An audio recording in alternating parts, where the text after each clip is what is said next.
ყველას გულით მოგესალმებით, დღეს სამშაბათია და აი ჩვენც ტრადიციულად შევიკრიბეთ რადიო იმედის ეთერში, რათა ვისაუბროთ ბიზნესზე. მინდა შეგახსენოთ, რომ ჩვენ არ მარტო გვისმენთ, არამედ გვიყურებთ კიდეც ჩვენს Facebook-ის გვერდზე, ისევე როგორც პორტალებზე იმედიჯი და MyVideo-ჯი, ასევე მაგთის IP ტელევიზიის 53 არხზე. ამ ბოლო პერიოდის განმავლობაში თუ ჩვენ დავაკვირდებით თბილისის ქუჩებს და არა მარტო თბილისის ქუჩებს, დავინახავთ, რომ ძალიან მომრავლდა ახალი ავტომობილები, რომელთა დიდი ნაწილიც ელექტროავტომობილებია. ძალიან საინტერესო მიმართულება ეს და საინტერესო ბიზნესად იქცა. თუ გვერდით მეზობელ ქვეყნებშიც გადავალთ სომხეთისა და აზერბაიჯანის მიმართულებით, იქაც ანალოგიურ სიტუაციას ვხედავთ და თუ სოფლიოსაც დავაკვირდებით ამ მიმართულებით ძალიან იცვლება ზოგადად ტენდენციები. დღეს ჩვენ გადაცემაში სტუმრად მოვიწვიეთ თეიმურაზ ბლუმგარტი, რომელიც გახავთ გაჰოლდინგის აღმასრულებელი დირექტორი და დღეს ჩვენ ორი მიმართულება გვექნება, რადგან ვისაუბრებთ, ეს არის საავტომობილო ინდუსტრია და ეს არის სარეკლამო ბიზნესი. მოგესალმებით თეიმურაზ. გამარჯობა თორნიკე, დიდი მადლობა მოწვევისთვის. მივესალმებით თქვენს მაყურებლებს. პირველი რაც მინდა გკითხოთ, საავტომობილო ინდუსტრიაში ბოლო რამდენიმე წელია ძალიან აქტიურობთ და უკვე რამდენიმე ბრენდიც გაქვთ. რამდენადაც მე მაქვს ინფორმაცია, კიდევ უფრო მეტად აპირებთ ამ პორტფელის გაფართოებას და ფიქრობთ, რომ კიდევ დაიმატოთ ბრენდები. რა სიახლე გაქვთ ამ მიმართულებით? კი, ბაზართან მიმართებაში სწორი შეფასება იყო, ერთ კომენტარს გავაკეთებ. გარდა ელექტროს ზოგადად ჰიბრიდის მიმართულება ძალიან აქტიური გახდა. ერთი პერიოდი ცოტას გადაუხებ 2 წელს საგართმევთ. ელექტრომიმართულება თავიდან ძალიან დიდი ბუმი იყო, ეხაც არის ზოგადად გლობალური ბუმი, თუმცა ბევრ მარკეტზე და ბევრი ავტომობილის მწარმოებელი მიხვდა, რომ ის რაოდენობა, რაც ელექტრომობილებს მათ უნდათ რომ ეწარმოებინათ, ხშირად ქვეყნები ინფრასტრუქტურით ვერ პასუხობდნენ.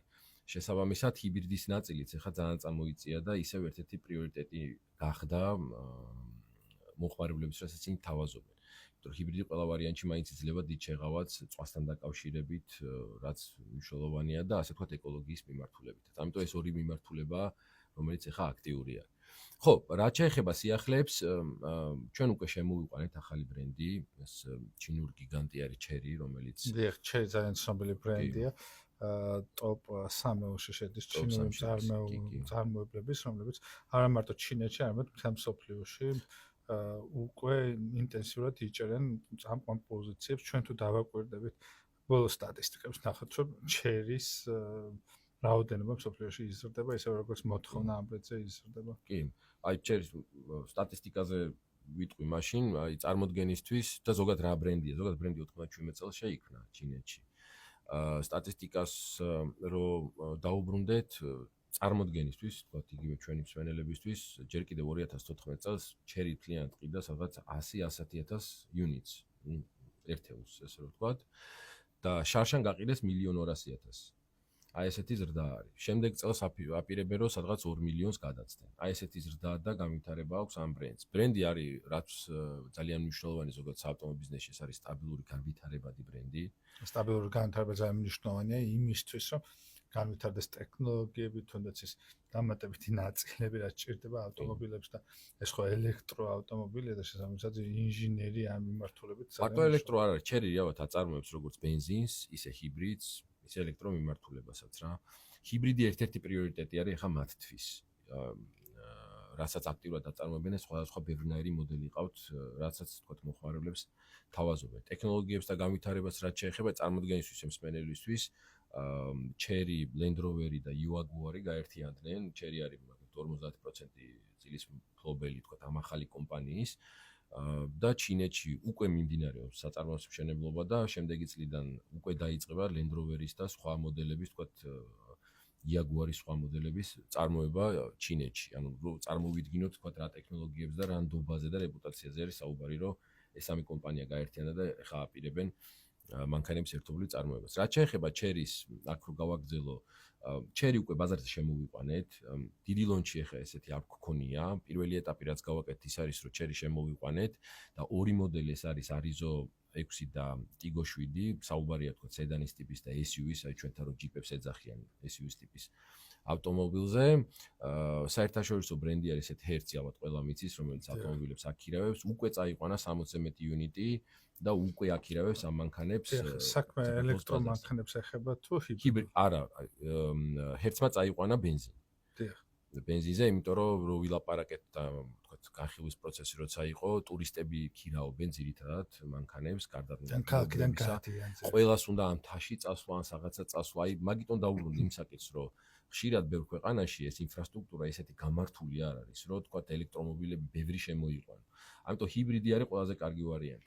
ეხლა ჩვენ გარდა იმ მოდელისა, რომელიც ამ შემთხვევაში ჰერცმა წაიყვანა, ეს ბენზინის მოდელზეა საუბარი, რაც ყავს, ეს არის პლაგინ ჰიბრიდი, ეგრეთ წოდებული პლაგინ ჰიბრიდი, ფაქტობრივად ჰიბრიდია, რომელიც როგორც ელექტროძრავზე მუშაობს, ისე ბენზინის ძრავზეც მუშაობს. წარმოდგენისთვის წვავს სადღაც 6 ლიტრას 100 კილომეტრზე, 100 კილომეტრს გადის მარტო ელექტროძრავით, აი თბილისში რო ყავდათ ეხლა ტიგო 7 ჰიბრიდის ვერსია, ქალაქში ფაქტიურად ბენზინს არ იხმართ.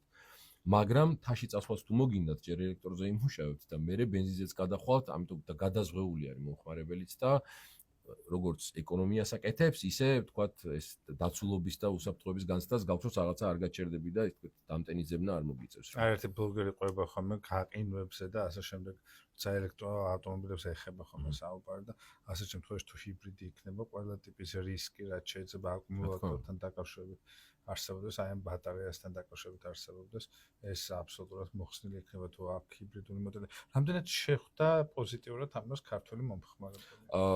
პირველი ყველაზე დიდი ქართველი მომხმარებელი ჩვენც ერთია, რომელსაც წაიყვანა ეს მანქანები და ძალიან კმაყოფილები არიან მოსწონთ ეს მოდელები. უკვე აქტიურად აქირავებენ, ცუდი ფიდბექები არა გვაქვს და ჩვენთვისაც ძალიან მნიშვნელოვანია ისინი ვაქირავებენ, თქო ფიდბექები მოვიდნენ, იმიტომ რომ სხვადასხვანაირი ტიპის ადამიანებთან აქვთ შეხება, ვინც ქირავს ამ მანქანას, ხო? და ძალიან პრეტენზიულ მომხმარებელთან. ხშირ შემთხვევაში, კი, იმ შემთხვევაში. ჯერჯერობით ცუდი ფიდბექები არა გვაქვს, პოზიტიური ფიდბექები გვაქვს, რაც ჩვენ ძალიან გვახარებს, მით უმეტეს ვთქვათ, ქართულ ლანდშაფტთან მოუწია მანქანებს შეხება და ვთქვათ, ჩვენ გზებთან და ჩვენს ინფრასტრუქტურასთან. ამიტომ იმედიანად ვართ და ძალიან პოზიტივი ვართ განწყობილი, რომ უშუალოდ აი მას გაყიდვას როცა დავიწყებთ, აი ჩვეულებრივ ადამიანებსაც შეუძლიათ იყიდონ როგორც კორპორაციებს თუ კომპანიებს ისე ადამიანებს, ეს ბრენდი უკვე ფაქტიურად მზად არის იმისთვის, რომ რაღაცები გავტესტეთ, უკვე წაიყვანეს, გაიარეს და ყველაფერი კარგადაა ესე რომ ვთქვათ. ჩვენ ზოგადად გვეყოლება 4 მიმართულების 4 მოდელი, 2 მიმართულება ეს არის სედანი და SUV. სედანში გითხარით ვარიზო 6-ია, რომელიც პრეორდერებით შეგვიძლია ჩამოვიყვანოთ ამ შემთხვევაში, ალბათ ეს კორპორატიული მიმართულებისთვის ძალიან საინტერესო იქნება ტაქსოპარკები იქნება თუ ისეთ კომპანიები, თუ სედანზე არის საუბარი. რაც შეეხება SUV-ის მიმართულებით, SUV-ში 3 მოდელი გვეყოლება, ეს Tigo 4 არის, Tigo 7 არის და Tigo 9 არის, თქო კომპლექტაციის და თქო ზომის და მათი ფასის მიხედვით იქნება ცვლილება. Tigo 9 ყველაზე მაღალი კომპლექტაციის 7 ადგილიანი SUV არის. Tigo 7 უფრო შედარებით საშუალო ზომის მანქანა არის, საშუალო კლასზე, პრემიუმ მანქანა. Tigo 4, აი მაშინ საუბრობთ, სანამ ეთერ შემოვიდოდი, თვითონ Tigo 4 ესე პოზიციონირებს, რომ თუ პირველი მანქანა გინდა იყიდო და ეს გინდა იყოს SUV, შესაბამისად Tigo 4 საშენო მოდელი, ესე რომ ვთქვათ რა. ზოგადად ფასების მიხედვითაც და მანქანის შესაძლებლობის ვილაპარაკეთ უკვე ბრენდზე, ეს არის პრემიუმ ხარისხის მანქანა და ძალიან ხელმისაწვდომი ფასით. ანუ რეალურად დაახლოებით ამდენ პროცენტს ზოგავს მომხმარებელი. ალბათ დაზოგავს 20-25% დაზოგავს მინიმუმ. ანუ იგივე კლასის მანქანა, იგივე ხარისხის, იგივე კომპლექტაციის, ხშირ შემთხვევაში უკეთესი კომპლექტაციითაც კი. იმიტომ რომ ყველანაირი ტექნოლოგია, ყველა მოდელში ვიზუალიც შეგვიძლია მიიღო. თემა დღეს, რომ ჩინურმა ავტომობილებმა ვერ შეძლეს საუკეთესო ვიზუალის შექმნა, იმიტომ რომ ჩინეთში გადავადგილდები ხოლმე ისეთი ტიპის ვიზუალის ავტომობილებს ხედავ ხოლმე, რომ არ ჩამოარდება სხვა წარმოებლების პრემიუმ და მე მგონია, რომ ჩინეთმა უკვე გაასწროს ყველებს. დიდი ხანია ტექნოლოგიურ ნაწილში. ბევრი რაღაცა ისწავლეს, ბევრი რაღაცა თვითონ დაამუშავეს. იგივე ჰიბრიდების და ელექტრო მანქანების მიმართულებით თვითონ არიან უკვე ინოვატორები. ხშირად თვითონ აკეთებენ რაღაცას პირველად და მერე თქვა სხვა ბაზრებს მიაქვთ. ხშირად უკვე დასავლური კომპანიები სწავლობენ მანქანა როგორ აწარმოონ ისე რომ იყოს მაღალი ხარისხის და თქვა დანახარჯები იყოს ნაკლები. ანუ ბევრი გზა გაიარა და დიდი გზა გაიარა შეიძლება იმისთვის, რომ თქვა ამ ნიშნულამდე მისულიყო და აი Land Rover Jaguar-ის მაგალითს რო ვახსენე, მაგის დასტური არის, რომ პირიქით უკვე ჩინელებს უფრო ენდობიან ავტომობილების წარმოების მიმართულებით, შეუძლიათ მათთან ჩინეთში იყოს სანდო პარტნიორი იმისთვის, რომ შენ არც ხარისხი დაკარგო, არც კვალიფიკაცია დაკარგო და საუკეთესო პროდუქტი შექმნა იმისთვის, რომ მოხმარებელმა შეძლოს ამ პროდუქტის შეძენა და მე მოხმარებაც რა. და რაც თავისთავად იმასაც უდრის პარალელურად, რომ უფრო მეტი კმაყოფილი მომხმარებელია და ამ ავტომობილებს უფრო ხშირად ხედავთ უკვე ქუჩებში, იმიტომ რომ მომხმარებელი იქითკენ მიდის, სადაც ყველაზე მომგებიანი რა თქმა უნდა, შეთევაზებას დაახლოებს. ხო, ეს ბაზრის პრინციპია, სადაც აუცილებლად შეთევაზება არის, მომხმარებელი იქმნება. ამ კუთხით მე ვფიქრობ, რომ თემ სოფლიოშიც შეიცვალა ზოგადად მიდგომა განსაკუთრებით ახალ თაობაში, თუ ჩვენი მშობლების თაობა ყიდულობდა რაღაცა ერთ ნივთს, რომელიც 20 წლის განმავლობაში უნდა ქონოდა, 11 ცხოვრების განმავლობაში უნდა ქონოდა, დღეს აღარ არის ხა ასეთი სიტუაცია. საერთოდ არ უნდა ადამიანს იყიდოს ისეთი ნივთი, რომელიც 11 ცხოვრების განმავლობაში ექნება, იმიტომ რომ პროდუქტები იცვლება, მახასიათებლები იცვლება და სოფლიო ასტრაფდა უბრალოდ. ადრე შეიძლება რაღაცა ღუმელი გვეყიდა ჩემ ბავშვობაში და ეს ღუმელი მქონოდა მიგმილვად, იმიტომ რომ ღუმელი ან უნდა გაფუჭებულიყო, ან სხვანაირი უკეთესი ღუმელი უბრალოდ არ არსებობდა, ხო, ფუნქციები მანდამაინც არ იცვლებოდა, ამიტომ ის ერთი ღუმელი თუ არ გაფუჭდებოდა, დიდი ხანი შეიძლება გქონოდა რა. ზოგადად ჩინეთის მიმართაც შეიცვალა, აი გახსოვთ ალბათ, აი მე ჩემ ბავშვობაში მახსოვს, რა აი თურქულია და მაგრამ ეხა ეს ხო შეიცვალა, იგივე არის ჩინურზეც, ანუ ჩინური პროდუქცია ჩინურია და არ ვარგა აღარ მუშაობს. ჩინურია და ვარგა, იმიტომ რომ ყველაფერი ფაქტიურად ჩინეთში წარმოება. თუ ცუდის გინდა ჩინეთშია, კარგიც გინდა ჩინეთში არის. ყველაფერი შეიძლება ჩინეთმა აწარმოოს რა. ამიტომ ეგ საკითხი აღარ დგას წესში დიდად რა. და მგონია რომ ამ მიმართულებითაც მსოფლიოში რაღაცა ტიპის ძვრებია, სხვა მიმართულებითაც ბიზნეს შეეხება, წარმოების კუთხით უდავოდ ცალკეული ქვეყნები იკრებენ ძალებს და მომავალშიც ამ მიმართულებით რაღაც ტიპის გადანაწილება აუცილებლად მოუყვება. დღეს რამდენი ტიპის ბრენდს ფლობთ თქვენ? ჩვენ ფლობთ სამი ძირითად დიდ ბრენდს, რომელსაც თქვა თავგვეწლებია თავაზობთ ჩვენს მოხმარებელს. ყველაზე ისე ცნობილი ალბათ შეიძლება ქუჩაში ადამიანებს უნდათ GAC, ჯაკი, ჩვენ ჯაკს ეძახიან GAC-ის ბრენდია, რომელიც თავაზობს როგორც ინდუსტრიულ მიმართულებას, ეს იქნება სატვირთო ავტომობილები თუ ტექნიკური საშუალებები, ასევე თქვა სამომხმარებლო მიმართულებითაც მანქანებს. მეტიც ჩვენ გვყავს ელექტრომობილი Sena i400, რომელიც ჩვენი ბრენდის სახელის ქვეშ გაკეთდა ჩინეთში და i400 იმიტომ ქვია რომ 400 კილომეტრს გადის დატენვით. აქაც სიახლეები გვექნება და მალე ახალი მოდელიც ჩამოვა. კი, მეტი გარბენით ნამდვილად რა. და თქვა ამ მიმართულებითაც თავაზობთ მომხმარებლებს პროდუქციას, ესევე CMC, Mitsubishi არის და სხვა ბრენდები არის, მათ შორის Honda-ც არის, სხვა ბრენდები, რომელსაც ჩვენ თავაზობთ. ჩვენს მომხმარებელს წლებია მაგნაწილში ძირითადად გვიცნობენ, მე ხა ჩერი არის ამ წუთში პრიორიტეტი, იმიტომ რომ ეს დიდი ბრენდი შემოვიყვანეთ და გვინდა რომ ეს პრემიუმ ხარისხის ბრენდი მოკლედ გავაცნოთ პირველ რიგში ქართულ მომხმარებლებს და თავარი კმაყოფილები დარჩნენ. კიდე ერთი მნიშვნელოვანი ნაწილი რაც არის ზოგადად ჩინურ ბრენდებთან და ზოგადად ბრენდებთან მუშაობით, როცა ავტომობილებს ვეხევით, ეს არის სერვისის ნაწილი, after sales სერვისის ნაწილი. სერვისი არის ხომ ყველაზე დიდი გამოწვევა. ზოგადად რაღაცა კონკრეტული ნაწილი გჭირდება და ამ ნაწილს სამი თვე უნდა დაელოდო. ეს კიდე კარგი შემთხვევა რომ შეიძლება დაელოდო, შეიძლება გითხრა რომ ეგ ნაწილი აღარ არსებობს. ხო, და ეგ კიდე მაგას კიდე არ აუშავს, ხო? და გამოიწერო საიდანღაცა მე ჩამოგიდეს აბსოლუტურად სხვა ნაწილი. ხო.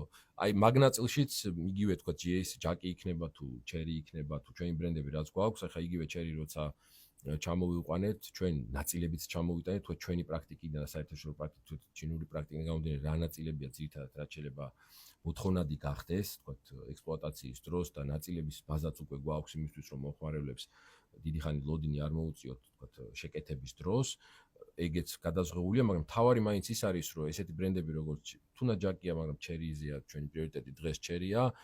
დიდხნიანი ბრენდები არიან, ისინი არსად არ გაქრებიან, მათ სერვისი მუდმივად ექნებათ, ნაწილები მუდმივად იარსებებს და მათ შორის ჩვენც როგორც ოფიციალური წარმომადგენლები გვაქვს სრული აპარატურა იმისთვის, რომ მანქანები გავტესტოთ, შევამოწმოთ და მე after sales სერვისი გავაკეთოთ. იმიტომ რომ სერვისი არის აუცილებელი შემადგენელი კომპონენტი. ჩემი არის გადამწყვეტი, მაგრამ მე მგონია რომ ზოგადად ქართულ ბაზარზე იგივე მოხმარების, აი თუ ახალ ცენტრიდან გამოყვავენ ავტომობილებს გულისხმობთ, იმიტომ რომ მეორაძე ყველა მიცის რომ რაღაც დაშლილებში უნდა ეძებო, ხო?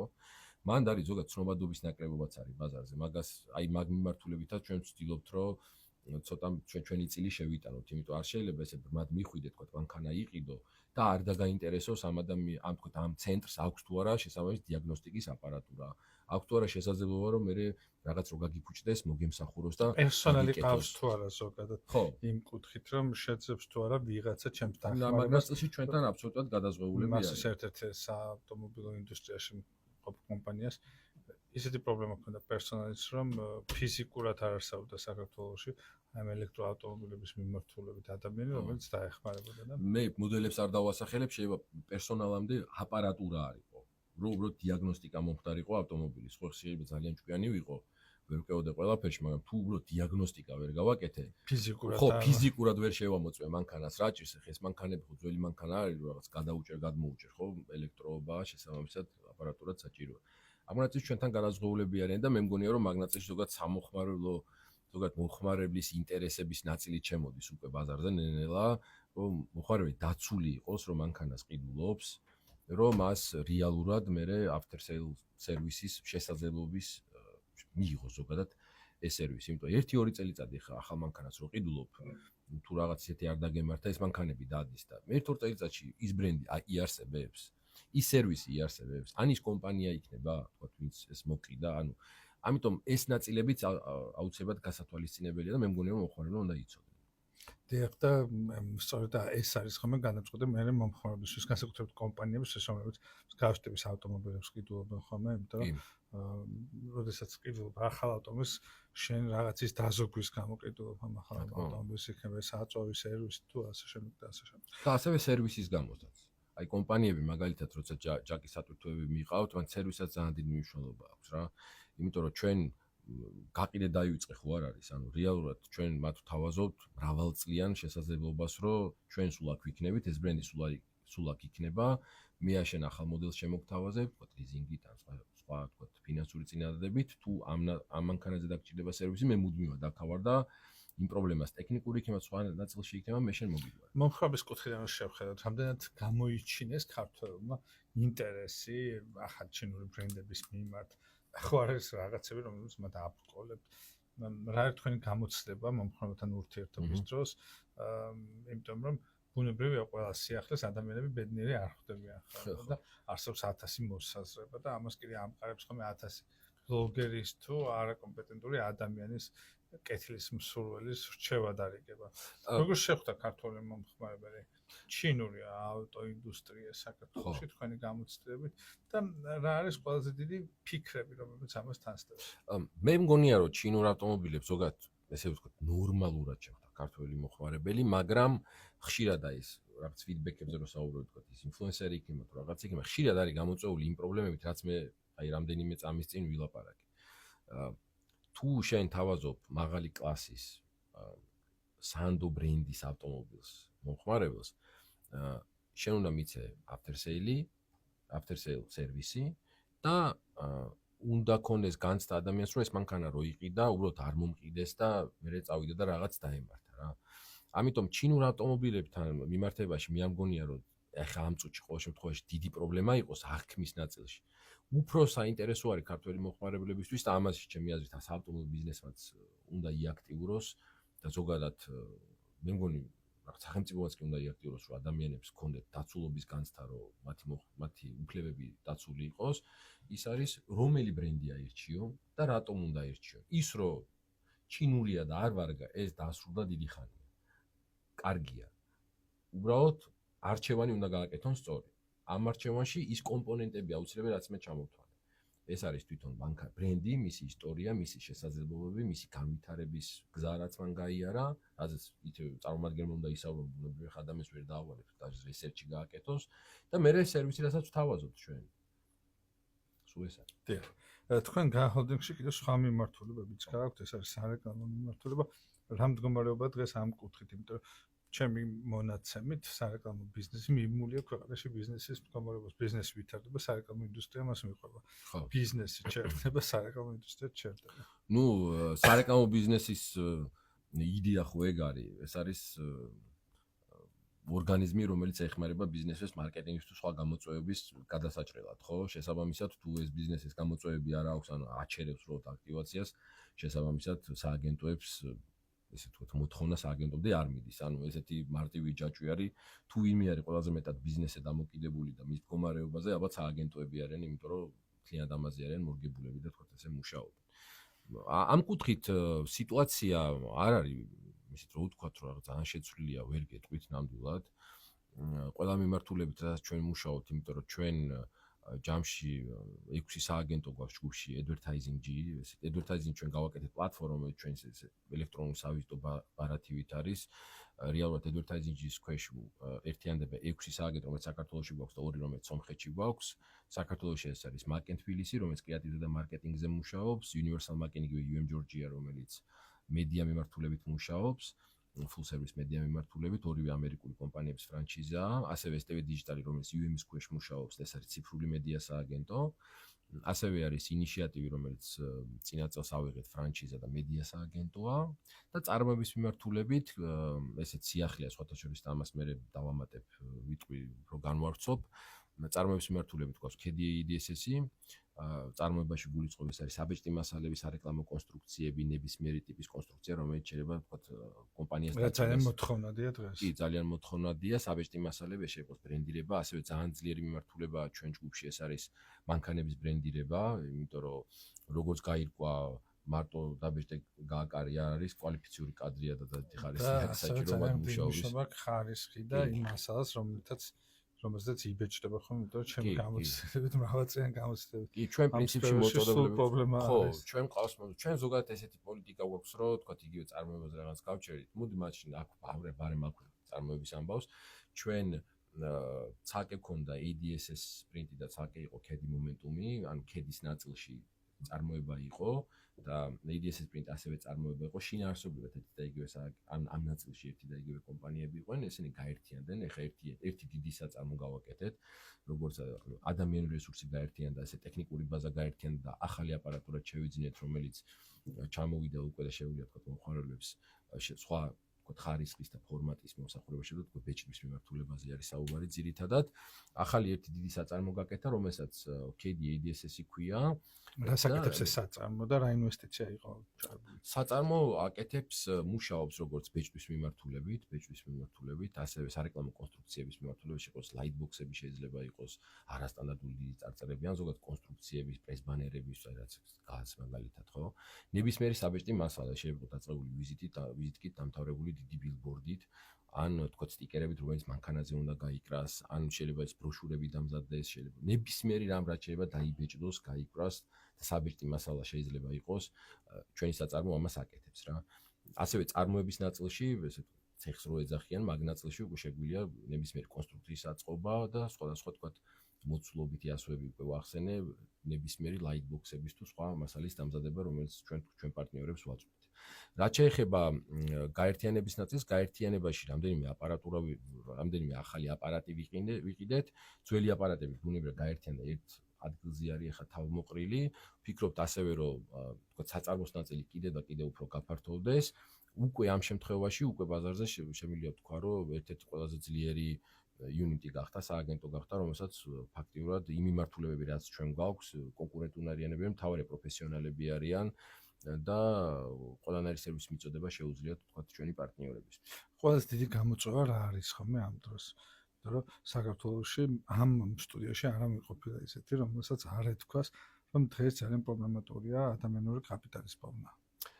ხო, მაგ ნაწილში ეგ ზოგადად მე მგონია გლობალური პრობლემად იქცა, იმიტომ რომ ხშირად ჩემს ევროპელ მეგობრებს რო ველაპარაკები, ისინიც მეუბნებიან ხოლმე, რომ რაღაც აი ადამიანის პოვნა გაჭირდა, არ მიკვირს ხოლმე რაღაც 60 მილიონიანად ქვეყანაში რაღაც სხვა მასშტაბი მგონია, მაგრამ არის. ჩვენთანაც არის ადამიანი. ძალიან შეიცვალა ზოგადად. ჩვენთან არის კვალიფიკაციის ხშირად ძირითადი პრობლემა მაინც არის ორი. ჩვენ რასაც ვაწყდებით, ეს არის კვალიფიკაცია და მეორე ზოგადად სურვილი, ხშირად რაც უნდა უცნაურად ჟღერდეს მუშაობის სურვილი. შეიძლება თან უცნაურად ჟღერს, მაგრამ ჩვენი კომპანია ყველა მიმართულებით არის რაც კომპანიები ჩამოთვალეთ. ყველგან იძლევა შესაძლებლობას, რომ თქვა შეიძლება ხა არ იყო რაღაც მაღალ კვალიფიციური, მაგრამ მე შემიძლია მოგცენ შესაძლებლობა, რომ მოდი და ისწავლო ერთად განვითარდეთ რაღაცა, მაგრამ აი მან ნაწილში მოთხოვნები აქვს ხშირად ბაზარს, ისეთი რაც თქვა კვალიფიციური კაც უნდა მივცე და აი მან ეს სინქრონიზაცია ხშირად ვერ ხდება რა. შესაბამისად, კადრების ნაკლებობა, დეფიციტი ზოგადად კადრების არის ნამდვილად, ისეც არ არის რომ ვერ იშოვი, მაგრამ მარტივადაც ვერ იშოვი. აი რაღაც ესეთი სიტუაცია. რაღაცა მიმართულებები საერთოდ როგორც ჩემი რესპონდენტები ამბობენ ხომ აბსოლუტურად ნული განაცხადით იფარება ხომ მაგალითად ხშირ შემთხვევაში თუ გამოსილა არქიტექტორს ეძებ ან ამ მიმართულებით ვინმე ეძებ ფიზიკურად არ არის ხოლმე ხო, არქიტექტორი არ გვიძებნია ჩვენ, მაგრამ ალბათ ეს ხო, იმიტომ რომ ჩვენთან ეს კულტურაც ხო იყო წლების განმავლობაში, რომ ყველა ექიმი და იურისტი და რაღაც უნდა ყოფილიყო და ეს ყველა ერთი მიმართულებით გამიტანდა. ეკონომიკა გაიზარდა, რაღაცა სხვა ინდუსტრიების და სხვა მოთხოვნები გაჩნდა და უცებ გავიხედეთ და ეს ხახი არ არსებობს. განსაკუთრებით ტექნიკურ პერსონალს. ხო, ტექნიკურ ან არსებობს რაღაც თვითნასწავლი, რომელიც მე შეიძლება შენ არ გაწყობდეს რაღაც კვალიფიკაცია, მაგრამ მე მიდიხარ დათმობაზე რომ აიყვანო გამიტა ერთად ვისწავლოთ, მოდი და ჩავყიდოთ ერთმანეთს ხელი. რაღაც ესეთი ამბავი არის რა. ღონისძიების მიმართულებითაც მუშაობს თქვენი კომპანია, ამ მიმართულებით რა გაქვთ ახლა? ხო, event experience-ის სააგენტო ერთ-ერთი არის ჩვენი მომენტუმი, რომელიც ასევე ფრანჩიზა არის, ამერიკული კომპანიაა. ამ სააგენტოში ჩვენ როგორც ახალი ხელმძღვანელი ყავს, ასევე ახალი გუნდი და კომპლექტა და მანამდეც ჩვენ ივენთებს დიდი ხანია ვმუშაობთ, მაგრამ ეხლა შეგვიძლია ვთქვათ, რომ რაღაცა 10 მაგათ, 20 მაგათ უფრო ძლიერი შესაძლებლობები გაგვიჩნდა მიმართულებით, რომ ცალკე მოხდება მომენტუმის პოზიციონირება როგორც ივენთ სააგენტოსი, უკვე ავიღეთ მიმდინარეთ რამდენიმე დიდი კომპანიის ძალიან დიდი დაკვეთა თქვათ ღონისძიების ორგანიზების მიმართულებით და შემიძლია ისეთ აი ხო რაღაცას რომ იმედიანად ხარ, აი იმედიანად ვარ რა, რომ ამ გუნდს შეუძლია ნებისმიერი თქვათ გამოწვევის აწევა და ხარისხის დადება, იმიტომ რომ როგორც გვიკეთებია, ეხლაც ვაკეთებთ და ბრენდებთან რომელიც გვენდობიან და რაღაც დაკვეთები მოგცეს და ჩვენთან პარტნიორობა დაიწყეს აი ამის განცდასაც გვიტოვებს, რომ სწორ გზას ვადგავართ ამ მიმართულებით და ერთ-ერთი სიახის ყოველთვის ესეც არის რა. კიკედი მომენტუმი ადრე იყო როგორც წარმოების და ივენთ სააგენტო, მაგრამ აი მაგიტო გაყოფის ნაწილში ერთი დიდი საწარმო გავაკეთეთ, რაზეც უკვე ვისაუბრე და აი მომენტუმი როგორც აკე ივენთ სააგენტო რომელიც უშუალოდ ღონისძიების ორგანიზებით მიმართულებით იმუშავებს ჩვენთვის ერთ-ერთი პრიორიტეტული მიმართულება. ყველაზე დიდი პრობლემა ალბათ გაყიდვების მიმართულება არის ხომ, რომელიც ძალიან ბევრ კომპანიას გამოწვევად ექცა. ამ გადაცემაში ძალიან ბევრს უწუძუნია იმის შესახებ, რომ რეალურად პროდუქტი კარგი აქვს, მაგრამ ახალი გზების პოვნა გაყიდვების მიმართულებით განსაკუთრებით ეს ეხება საზღვარგარეთ რაღაც პროდუქტების გაყიდვას, იმიტომ რომ ქართულადაც რაღაცები ვისწავლეთ და ქართული ბაზარიც აღმოვაჩინეთ, რომ ამ 3 მილიონნახევრიან ქვეყანაში ამ ხელას შესაძლებლობა არ არსებობს. ამიტომ გაყიდვები არის ხომ ერთ-ერთი ყველაზე დიდი გამოწვევა. კი ბატონო. გაყიდვების მიმართულებით ჩვენ ახალი unit-ი ჩამოვაყალიბეთ, ეგეც სიახლე ასე Salesforce-ი ქვია. ამ გუნდის ჯგუფის პრიორიტეტი ამ შემთხვევაში არის ჩვენი არსებული holding შემავალი მიმართულებების გაყიდვა, ესე ვთქვათ პირდაპირ. ამ მიმართულებით დაიწყო მუშაობა და ეს გუნდი ვითარდება, ფართოვდება და შესაბამისად განვითარებს დიდი მოლოდინიც გვაქვს ამ კუთხით. გაყიდვები მარტივი არ არის. რაც არ უნდა იყოს, გაყიდვები რთული საქმეა, გაყიდვები ხელოვნებაც არის, მე ესე ვიტყოდი, მაგრამ აუცილებელი არის გაყიდვების გზებიც ნებისმიერ შეიძლება ადამიანი მიაგნო, მაგრამ მან ჩემი აზრით ეს სტრუქტურაც შეიცვალა ამ ბოლო პერიოდში, იმიტომ რომ სხვა მსყიდველუნარიანი ჯგუფი გამოჩნდა ბაზარზე, გულისხმობ ახალ თაობას, რაც აბსოლუტურად განსხვავებული გაყიდვების ყიდვის და ცხოვრების სტილი აქვს და კვეთრად ვითარდება ეს მიმართულებას, განსაკუთრებით ციფრული ტექნოლოგიები, უკვე დახვეწილი CRM სისტემები და მონაცემების ბაზების დამუშავება, ანუ ძალიან შეიცვალა ეს ინდუსტრიაც. ხო, ტექნიკურიც გახდა, ანუ გაყიდვები შეიძლება იყოს ტეტ-ა-ტეტ, ესე B2B გაყიდვებს, რასაც ვეძახით, ხო, შეხვდი ადამიანს მოლაპარაკეთ, შეთავაზება გააკეთე. არის ინდუსტრიები მაგალითად, ხო, ეს შეიძლება იყოს სადაზღვეო ან სხვა მიმართულება, რომლებიც თქვათ იგივე ეგრეთ წოდებული ლიდები და ონლაინ გაყიდვებზე ძალიან არიან დამოკიდებული, აი მან უკვე ტექნოლოგია შემოდის მარკეტინგი, ტექნოლოგია და ეს ერთიანი ჯამი. შეიძლება ადამიანი ფიზიკურად ვერ ნახო ისე გაყიდო პროდუქტი, ხო, ამაზე არის საუბარი, საერთოდ არ არის საჭირო ვიღაცას შევხვდე. ეს გზები უბრალოდ არსებობს. მე მაგიტომ ვამბობ, რომ მანდ უკვე კვალიფიკაციის ამბავი არის, თქო, ამ საკითხით ვინ არის დაკავებული, რომ ეს აუცილებლად შეიძლება გაკეთდეს. თან ჩვენთვის მნიშვნელოვანი კიდე ის არის, რომ ეს ჯგუფი რაც ვახსენეთ advertising-ი, თქო, ეს სააგენტოს, თქო, წარმოება იქნება ეს ივენთები, მედია თუ კრეატივი, ჩვენ ბაზარსაც თავაზობთ, ეს არის ჩვენი უპირატესობა, რომ ჩვენ ყველაფერი გვაქვს. და შესაბამისად მესამე პირთან მე არ მიწევს მესამე პირთან საუბარ. აი ივენთ აი მაგალითისთვის რატო ერთ-ერთი ძირითადი პლუსი, დიდი პლუსი რაც გვაქვს ეს არის ივენთებზე რა. ის რომ ჩვენთან რო მოდის მოთხოვნა ივენთთან დაკავშირებით, მაკენი ერთვება, რომელიც კრეატივზე მუშაობს. წარმოება ერთვე უკვე მოფიქრების ეტაპზე რომ იქ რაღაც ესეთი კუთხე უნდა მოვაწყოთ, ეს უნდა გავაკეთოთ, ეს უნდა დავამონტაჟოთ.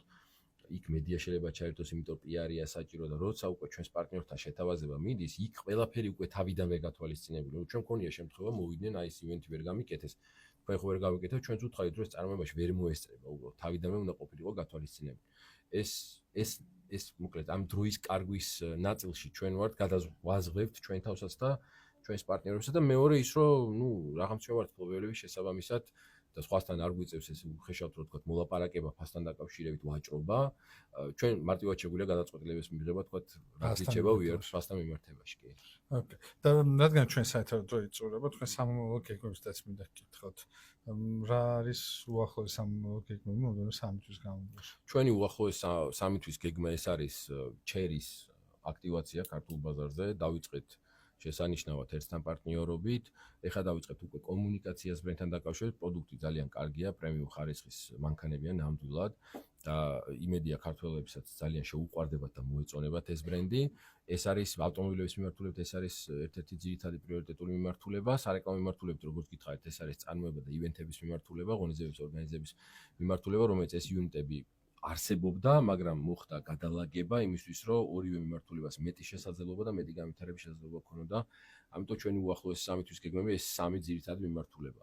ნუ გაასეილსფორსზე იმის თქმა დამავიწყდა სხვათა შორის, აი ჩვენ რომ ამაგას ნაწილს ჩვენ პროდუქტებზე კარგად დავალაგებთ, მე შევთავაზოთ ბაზარს ასევე აი ის ვინც წუნებდა ვერ ყიდითო, შეუძლია ჩვენთან მოვიდეს და გაასეილსფორსი როგორც მომხმარებელს მოეხმარება და მოემსახურება და დაეხმარება პროდუქტების გაყიდვაში. მე მინდა ბევრი წარმატება გისურვოთ თეიმურას ბლუმგარტი იყო დღევანდელი ჩვენი გადაცემის სტუმარი, გაა ჰოლდინგის აღმასრულებელი დირექტორი, საუბრობდით საავტომობილო და სარეკლამო ინდუსტრიებზე საქართველოში.